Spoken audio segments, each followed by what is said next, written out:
Straight ahead on 12 News, Trail approved. We'll show you the new path Robbinsdale residents will have to enjoy the outdoors. Then, an image change, how a nationally recognized PR firm hopes to give Brooklyn Park a boost. But first, a bad day for the bullseye as Target employees learn about a new round of layoffs. 12 News starts right now. Hello and thanks for joining us. I'm Alexandra Renslow. And I'm Shannon Slatton.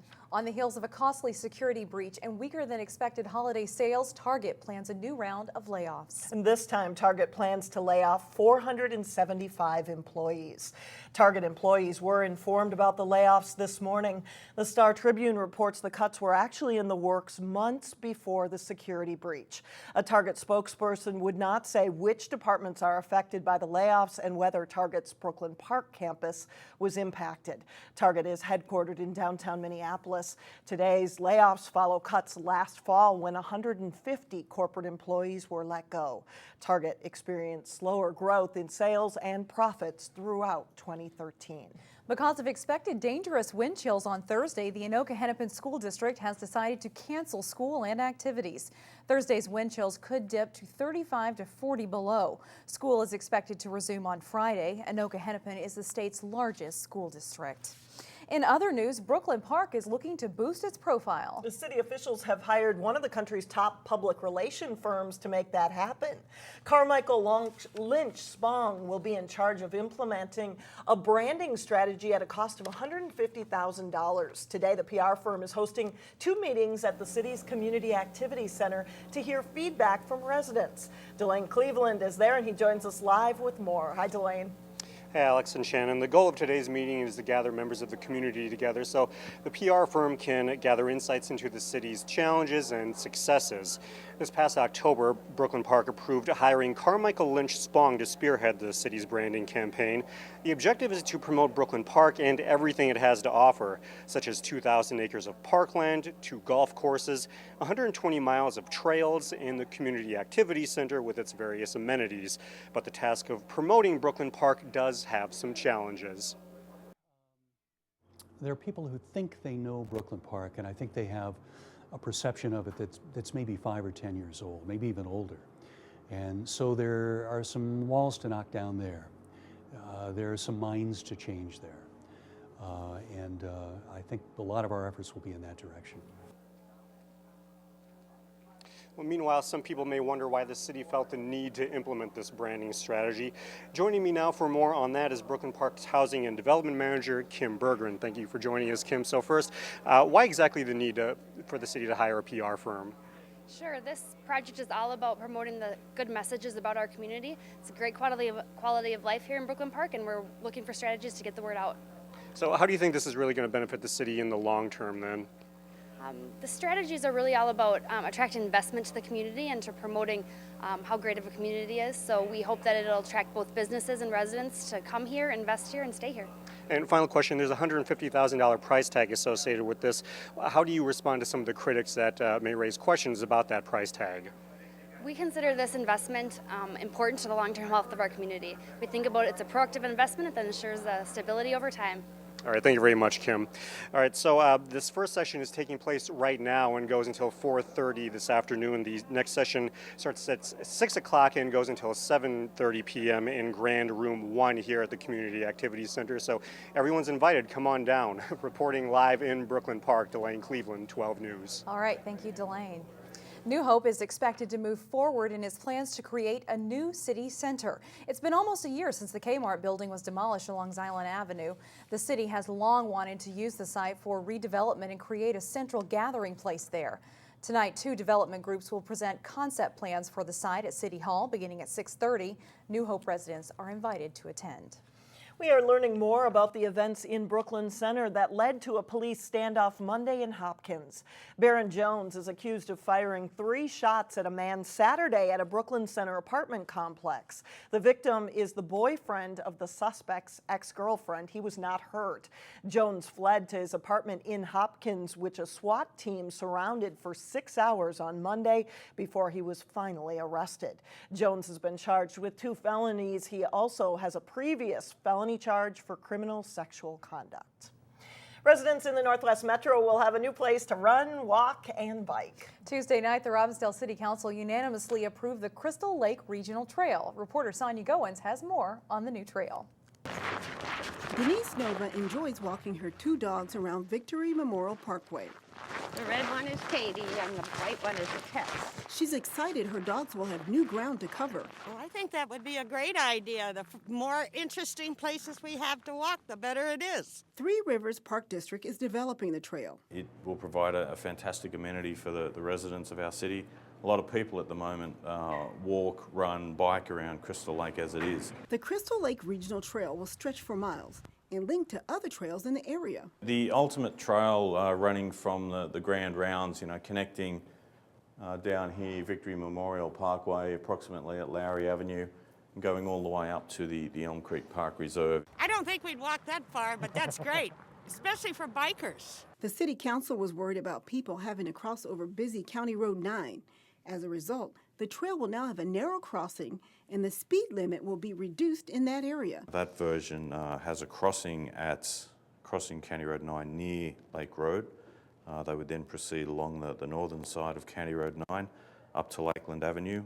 Now the trail will also include a boardwalk. It'll go right along Crystal Lake here, right behind the woods behind me.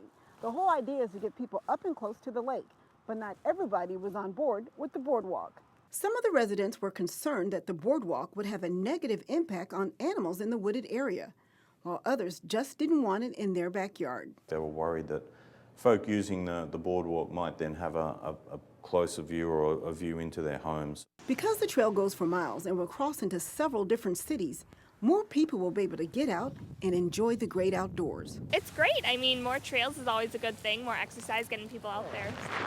In Robbinsdale, Sonia Goins, 12 News. The project is being funded by the Three Rivers Park District. It's estimated to cost more than $2 million. Crews will start working on the trail this summer.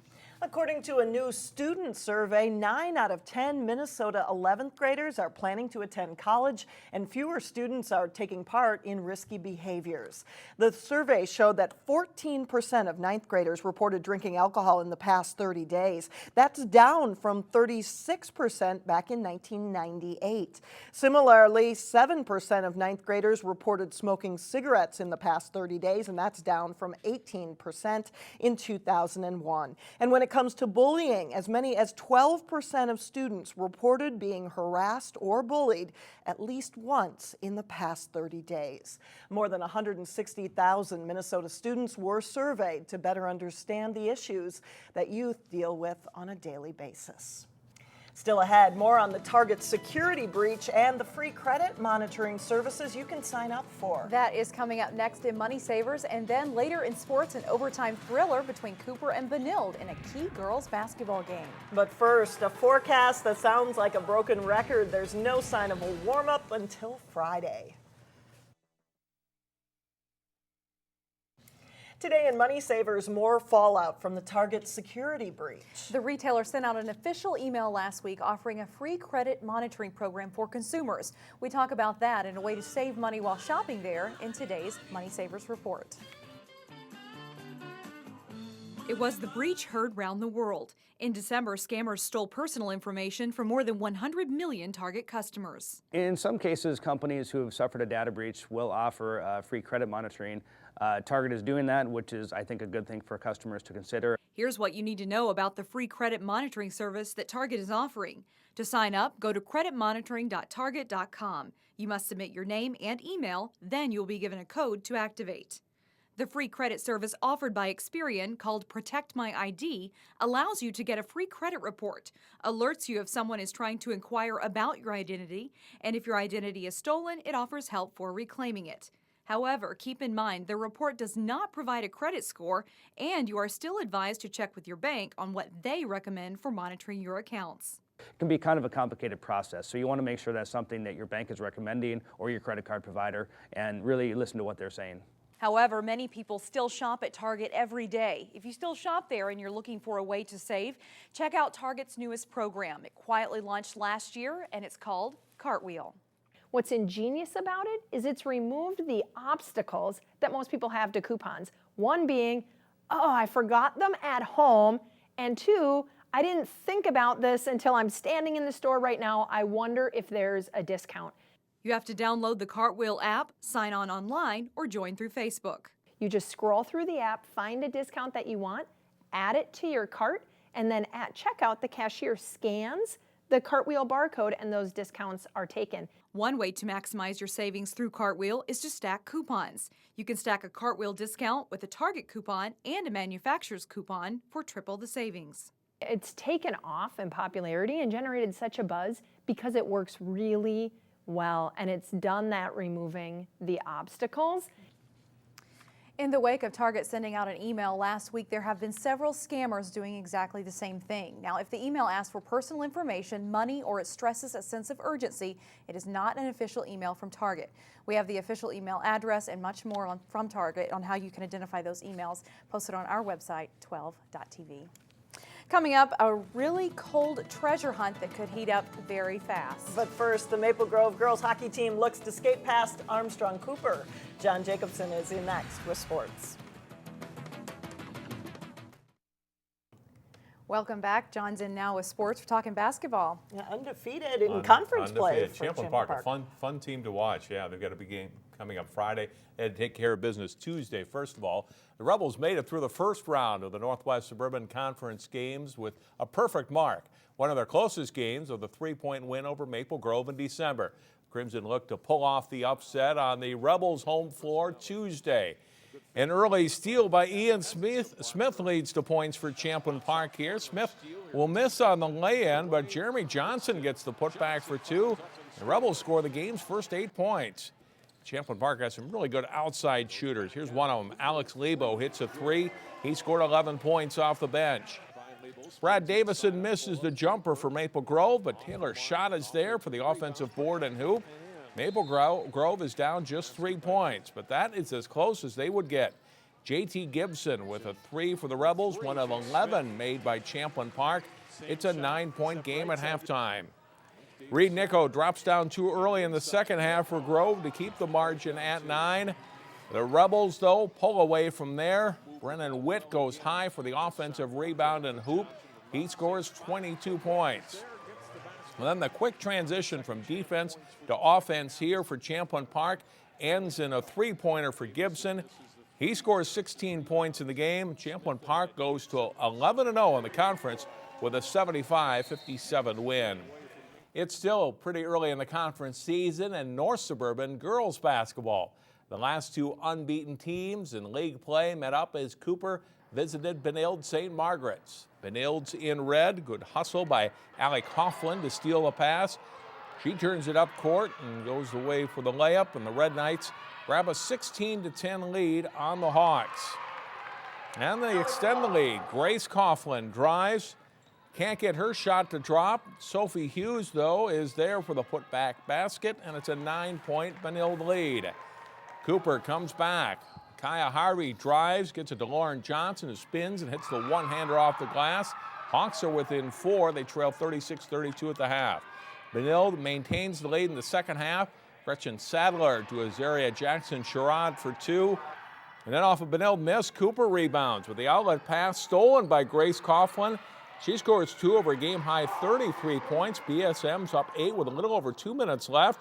But Cooper is not done. Johnson muscles her way in to score 17 on the night. They're within 1 point. Down 3 with 7 seconds left. Manita Kelly passes to Lori Bowler. Watch this one. High arcing 3 is good. That ties it. And the game goes to overtime. And Cooper keeps the momentum in OT. Alicia Sutton to Bowler to Johnson for the layup. Cooper's great rally ends in a 70-65 win. They are now 4-0 in the North Suburban. Benilde is 4-1. In girls hockey, Maple Grove is red hot. The Crimson beat the first and second place teams in the Northwest Suburban Conference last week, Blaine and Andover. They took on another team near the top of the conference, Armstrong-Cooper, on Tuesday night. Cooper pep band on hand for this one. No score until Sydney Hansen's shot deflects right to Taylor Wente, who buries the puck for a 1-0 Crimson lead. Then Maple Grove's Katie Josephson gets a shot on net that's saved by Alexi Ripka, but the rebound put away by Haley Herdine. Maple Grove up 2-0 after one. Second period, Armstrong-Cooper's Marissa Odell is tripped. A penalty is called as Odell's pass goes to Emma Terrace, who thinks she scored, but the refs wave it off, ruling Maple Grove touched the puck first. No goal. Head coach Kevin Gray can't believe it. And just 45 seconds after the unsuccessful power play, it's Claire McLean with the goal to make it 3-0 Crimson. Armstrong-Cooper does get on the board here. Terrace to Madison Jocelyn, and she beats Crimson goalie Coco Francis, cutting the lead to 3-1. Maple Grove too tough though. On the third period, McLean's pass bounces around. Abby Larson gets credit for the goal here. Larson added another one, and the Crimson top Armstrong-Cooper by a final score of 5-1. Wayzata's girls hockey team started the season with a 12-0-1 record. The Trojans have hit some tough sledding in January against the formidable Lake Conference schedule. Highlights from their game as they look to break a 4-game skid against Eden Prairie. Second period, no score. Abby Heisted a shorthanded breakaway, but stopped by Sarah Stelter. Third period, the Trojans get several quality scoring chances, but Eden Prairie goalie Whitney Patchett stops everything that comes at her, and we go to overtime, tied at 0. Less than a minute into OT, Charlie Dahlquist sets up Lauren Boyle for the winning goal. Eden Prairie wins at 1-0. Wayzata has lost all 5 of its games in January. And congratulations to Totino Grace boys hockey coach Mark Lohr. Career win number 500 Tuesday night. Nice. Thanks a lot, John. Is this Arctic blast causing people to be more cold than hot in a local treasure hunt? We'll clue you in when we come back. Stay with us. And finally, perhaps the cold is freezing out Plymouth Medallion hunters. No one has yet to find the medallion after 2 clues. And in case you haven't seen it, this is what the medallion looks like. The Plymouth resident who finds it gets to keep it and claim a $250 prize. Now here you go with clue number 2. Snow covers its diamonds, treasures loved in spring, summer, and fall, and green space to run and throw your favorite ball. So set out on the various trails that surround.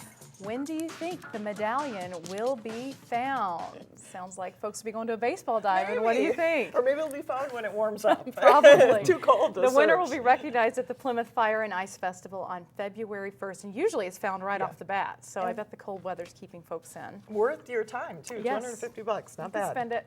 That's all the news we have for now, everybody. Thanks for joining us. We'll see you back here tomorrow. Community Corner is coming up next.